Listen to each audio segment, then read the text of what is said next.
This is Epic Book Recaps, a podcast that offers complimentary audio summaries of influential non-fiction books, making learning a smarter experience. Love Unfucked by Gary John Bishop. Relationships form the fabric of our lives, a spiderweb that connects us to others and to the world around us. The existence of these relationships is a given, whether we acknowledge them or not. They span across various aspects of our lives. Our parents, irrespective of their role in our upbringing. The bonds we share with friends, colleagues, and acquaintances.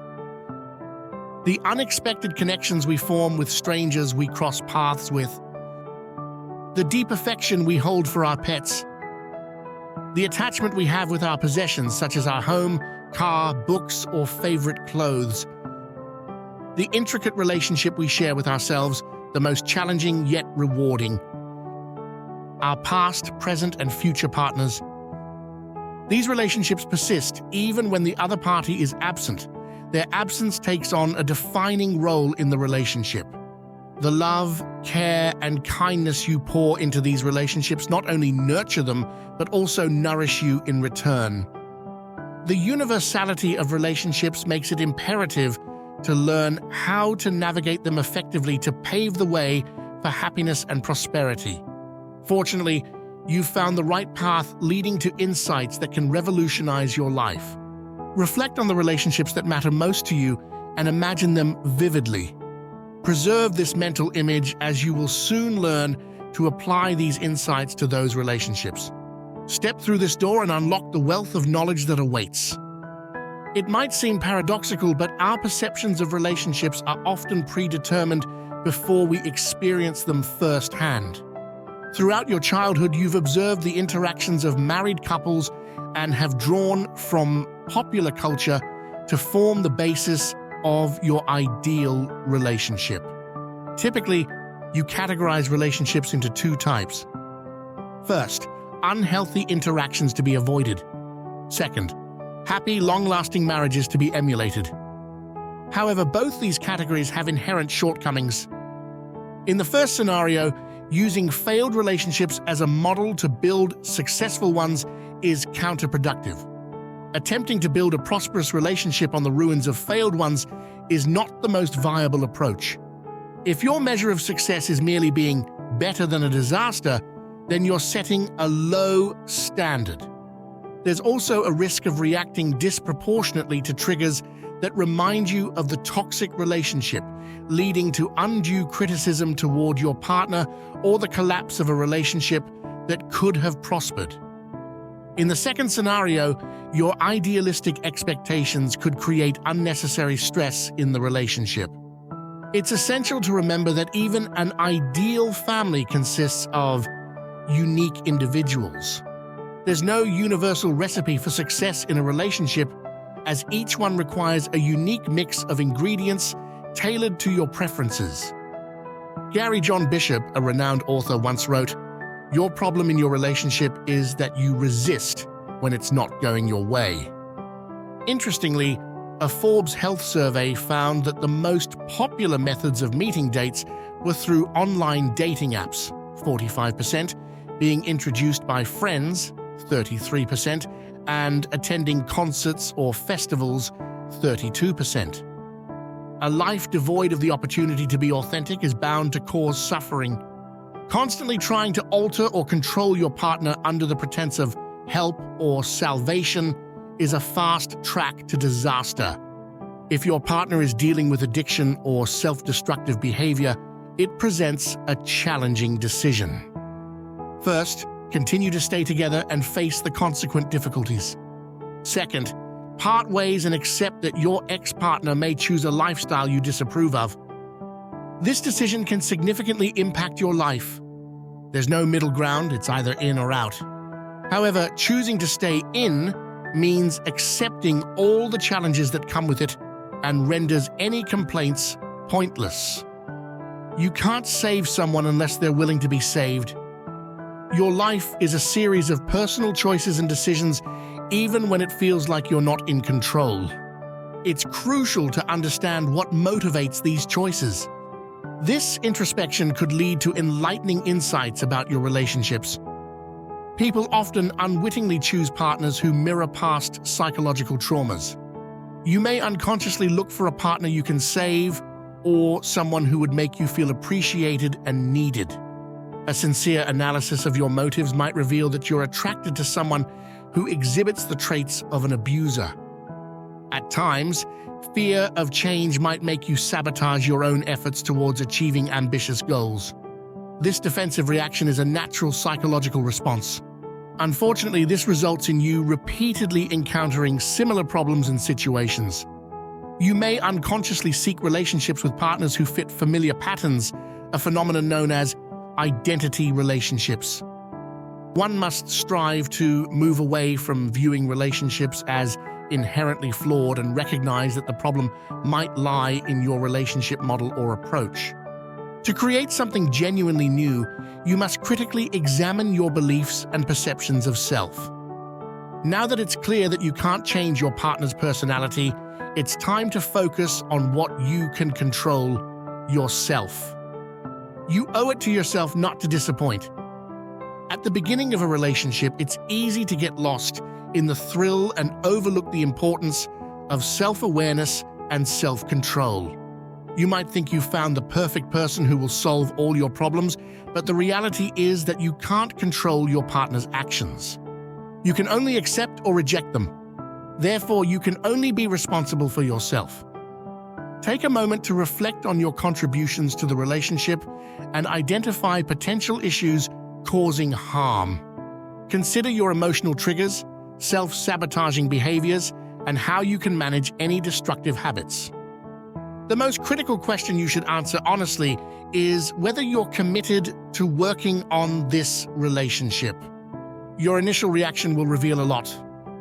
First, if you feel drained by the effort required to maintain the relationship and often get defensive, it may indicate that you don't fully appreciate the value of the relationship. Be honest with yourself and your partner about your stance. Second, if you're committed to working towards the mutual benefit and prosperity of your relationship, then you're likely to succeed. Start by identifying harmful patterns affecting your relationships and how these traits manifest. Try to resist the urge to justify your actions and introspect instead. The more you understand yourself, the less you will feel the need to prove your rightness to your partner, making it easier for you to admit your mistakes. Gary John Bishop once wrote, "If you value love, commit to taking a loving action, do something that reflects who you are." Remember that the promises you make to yourself are just as important as those you make to your partner. Honor and uphold those promises and stay true to your values. Communication is pivotal in cultivating quality relationships. The level of intimacy you share with your partner depends on your ability to express yourself patiently, honestly, and clearly. Paying close attention and taking your loved one's feelings seriously during personal conversations are equally important. Being mindful of details and remembering significant elements can help both you and your partner feel loved, heard, and secure. However, achieving mutual understanding is a challenging task. At times, your partner may misconstrue your feelings, interpreting them as hostile. The same could happen from your side as well. Recognize that mutual understanding in a relationship is a precious gem that requires a lot of patience. It can crumble when both parties stop trying to understand each other and start playing the blame game. The following signs indicate that the conversation has ceased to be productive and should be halted. You're overwhelmed by negative emotions and can't control them. You keep dredging up your partner's past mistakes to prove your point. You intentionally try to hurt your loved one.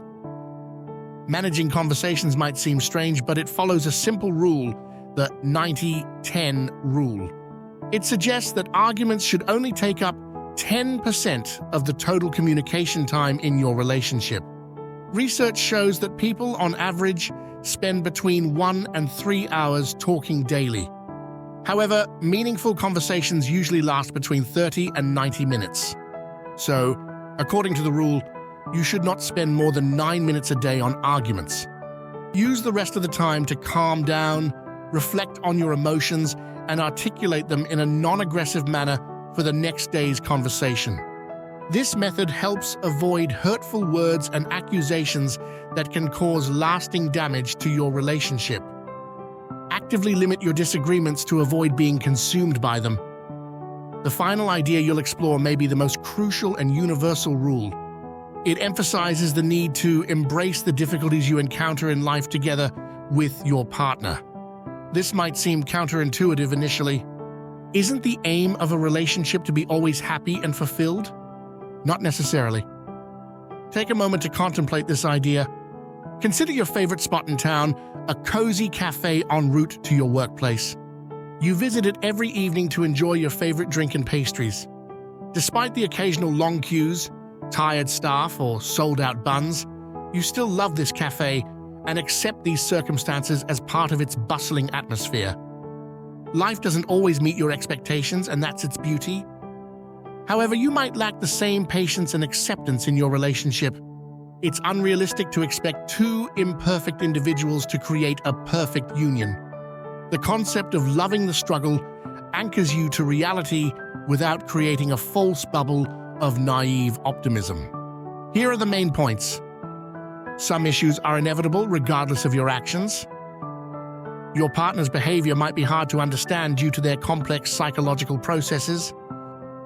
Not all relationship problems can be solved, but you can learn to live with them. The point is that despite the potential difficulties and hurt in your interactions with your partner, you accept these experiences as part of your love. Consider the flaws in your relationship as a tax you pay for the joy of sharing life with your chosen person. It's an integral part of the deal. The method described earlier can be used to strengthen any relationship and breathe new life into it. These rules also apply to your relationship with yourself. So, be aware of your responsibilities. Accept what you can't change.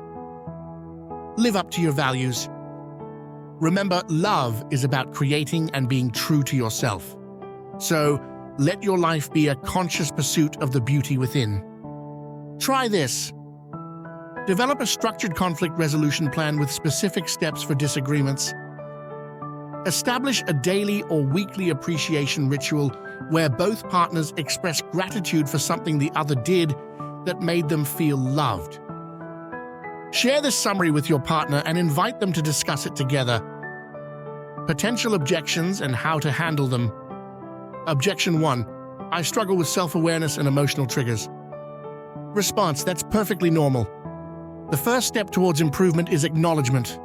Consider seeking help from a professional counselor or a trusted friend to understand and manage your emotional triggers better. Objection 2. I'm scared of confronting my past traumas. Response: it's natural to feel fearful when facing past traumas.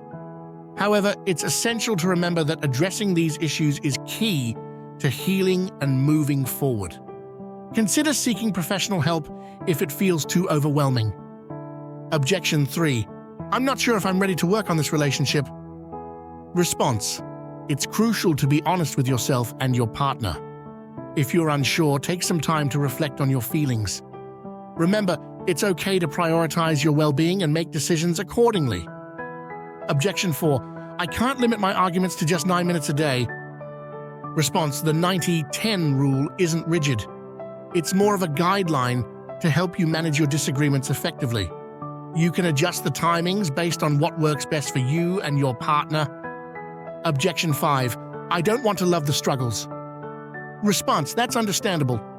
It's not about enjoying difficulties, but accepting that they're a part of life and relationships. It's about shifting your perspective and understanding that these struggles contribute to your growth and the evolution of your relationship. Objection 6. I don't want to share this summary with my partner. It feels too personal. Response: that's completely fine. Sharing this summary is just a suggestion. The most important thing is to apply these insights in a way that best suits you.